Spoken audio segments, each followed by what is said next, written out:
महर्षि दुर्वासा के श्राप के शिकार कितने लोग हुए थे, आइए जानते हैं इस वीडियो में। नमस्कार दोस्तों, स्वागत है आपका हमारे चैनल में। हिंदू धर्म की मान्यता के अनुसार महर्षि दुर्वासा एक महान ऋषि थे, जो कि ऋषि अत्रि और अनुसुईया की संतान थे। इनको भगवान शिव का अवतार माना जाता है। ऋषि दुर्वासा अपने क्रोध के कारण जाने जाते थे और इनके क्रोध के कारण ही सभी लोग इनका आदर और सम्मान भी करते थे। इनके द्वारा दिए गए जितने भी श्राप हैं वे सभी फलित होते थे। इन्होंने अपने श्राप से कई लोगों का जीवन खराब किया। ऋषि दुर्वासा ने शकुंतला को भी श्राप दिया था। ऋषि दुर्वासा के श्राप को समझने से पहले शकुंतला और दुष्यंत की कहानी को जानना आवश्यक है। दोस्तों, इस कथा के अनुसार शकुंतला विश्वामित्र और अप्सरा मेनका की संतान थी, जिसे मेनका ने वन में जन्म के तुरंत बाद ही त्याग दिया था। कर्णव ऋषि उसे अपने आश्रम में ले आए, जहाँ वह पलकर युवा हुई। एक बार ऋषि दुर्वासा आश्रम से दूर कहीं दूसरे नगर गए हुए थे और शकुंतला सदा की भांति अपनी दोनों सखियों के साथ वन में विचरण कर रही थी। तब राजा दुष्यंत आखेट का पीछा करते हुए वहां पहुंचे।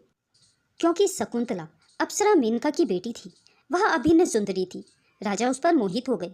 शकुंतला भी उनकी ओर आकर्षित हुई और दोनों ने गंधर्व विवाह कर लिया। राजा दुष्यंत एक माह तक वन में शकुंतला के साथ बिताकर और एक अंगूठी निशानी का स्वरूप देकर राजा दुष्यंत अपने महल लौट आए। राजा दुष्यंत के लौट जाने के बाद शकुंतला उदास और सदैव राजा के ख्यालों में खोई रहने लगी।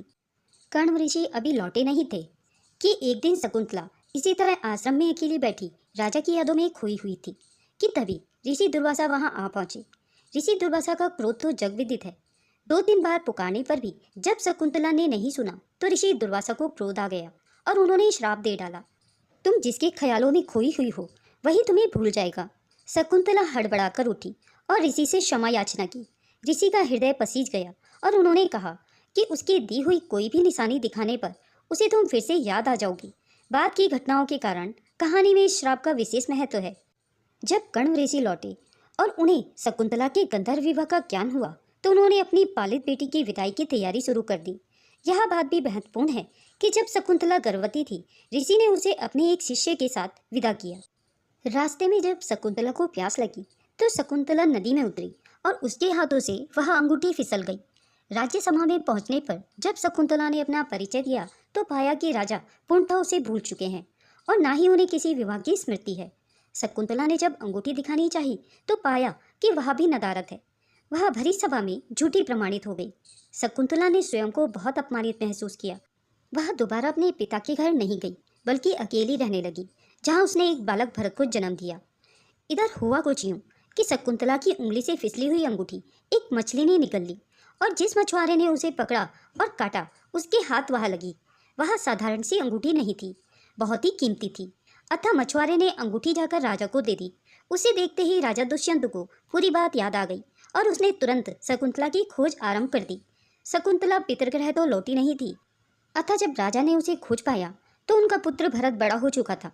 दरअसल दुष्यंत ने एक बार एक बालक को बाघ के बच्चे के संग खेलते हुए देखा।